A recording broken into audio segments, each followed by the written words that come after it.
I want to talk to you guys about PTSD because PTSD is something that, like yesterday, I went to the VA for a checkup, and then today I, was working or whatever, and I got tagged in a Facebook post about PTSD.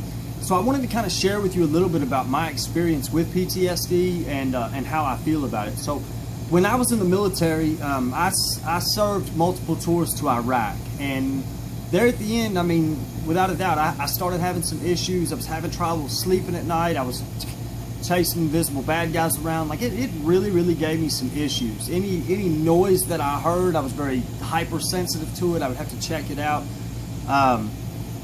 Messed with my sleep patterns a lot. And what I found was going through the military at that time, I hope that it's not still that way now, but what I found was that I had issues, but as a paratrooper, these were issues that I wasn't really allowed to have. Like I was supposed to suck it up and drive on, as they would say. I had to tighten up my shot group, and I had to do this, that, and the other. And inevitably, what ended up happening because of it was, I mean, it was so bad. I got busted back in rank because PTSD did not exist.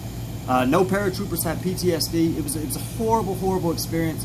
Next thing I know, I am at the Wounded Warrior Battalion, and I'm going through that, and it was just, I mean, I was out processing and I was retired. And there was a huge gap there between the military and the VA sending me my first paycheck. It was hard times. I was blessed to have a good support system. I had Sarah and I had, the kids, and they helped me through a lot. But PTSD is one of those things that if you will allow yourself to think, I am a victim, it will consume you. And this would be my message to all of my brothers and sisters of arms, because the VA has a tendency of making you a victim. And I don't know if they do that for job security. I don't know what the reasoning behind that is, but it's like every time I would go to the VA and I would say, hey, I can't sleep and I got anxiety and I'm chasing invisible people around my house. They had a pill for sleep, they had a pill for depression, they had a pill for anxiety, they had another pill just so I could take all these other pills and it not kill me. It was insane, the amount of added stress that went through it. I mean, this is 2 years, actually it's longer than that. I got out in 2009, it's now 2014. I've been making progress through PTSD. I say making progress because I'm not all the way through it. There are still dark moments for me, But what I find is that when I get into that place, when I start to get back into that slump, I've got to find a reason. It sucks getting out of bed, but I've got to find a reason to get out of bed. And whatever that reason is for you, I encourage you, you've got to find that reason. There are some pills that will help you. It's backed by science. So some of these pills will help you. But some of the work you've got to do on your own, and you've got to make it a point to know that, one, it's not fair. Your spouse, your significant other, they didn't choose to become a soldier. So we've got to stop dumping so much onto our partners. We've got to start allowing the VA, and if they don't want to help you, you need to hold them accountable. Say, by God, I need help. And you need to enroll in groups. And some of these groups are a waste of time, guys. You go in there and it's some little lady that's never even been to combat before, but she's got all these beautiful decorations and certificates on the wall that make her credible to be able to tell you how to feel. And for me, that wasn't good enough. So I turned to religion. A lot of people disagree with religion. I turned to spiritual thinking. I turned to setting goals. I turned to positive thinking and looking for anything that I could consume myself in with personal growth.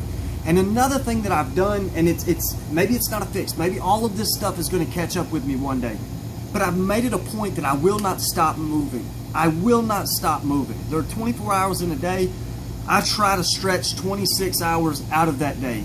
Because the moment that I stop moving, I have time to reflect about things that are not going good. And since I'm already prone to depression and this, that, and the other anyway, I've got to know that going into it and try to counter these things before it gets out of control. So I don't know if you have a support system. I would highly, highly encourage you, if you have a support system, You need to find it. And don't take one person's opinion as being the gospel, because it's just not it. Everybody is going to have different ways of coping with this.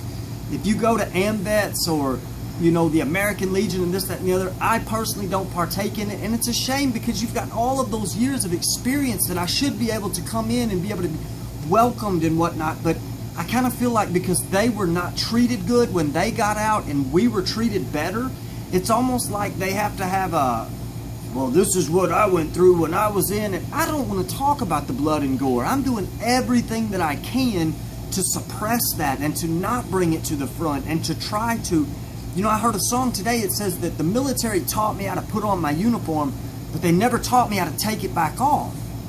And so that is, it's every day. It is a waking up with a conscious mentality that I've got to figure out a way to shed what my yesterdays were like, and what can I do to improve today and tomorrow and every day thereafter, to try to be a productive member of society, to not need to depend on medication, to not need to depend on government assistance and all of these things.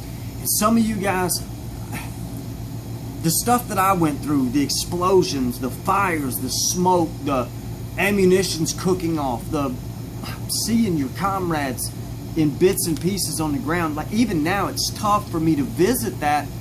There's so much more of it that I know about and that you know about, that there's nobody else that we feel like needs to know about. I know about it, and I know what you're going through, and I'm going to tell you right now that if you will allow yourself to get sucked into the mentality that this is who I have to be because I have PTSD, because they gave you a label, you're selling yourself short. I encourage you, please get all of the help that you can. Find you a strong support channel. Hell, if you don't have anybody else to call me. Send me messages.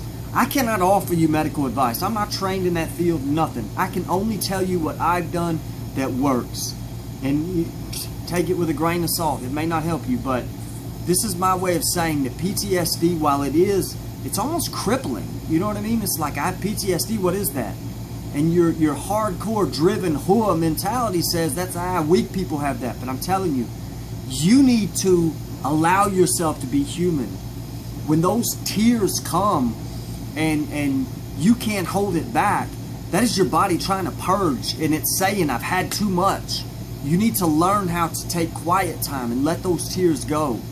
Because when you hold on to it, you bottle it up, you're destroying yourself from the inside out. So this is my insight. I hope you find something out of it. I hope it helps you to cope. I hope it offers you some hope, because there is light at the end of this tunnel. You just have to look for it. My name is Brandon Mattingly. Peace be with you all.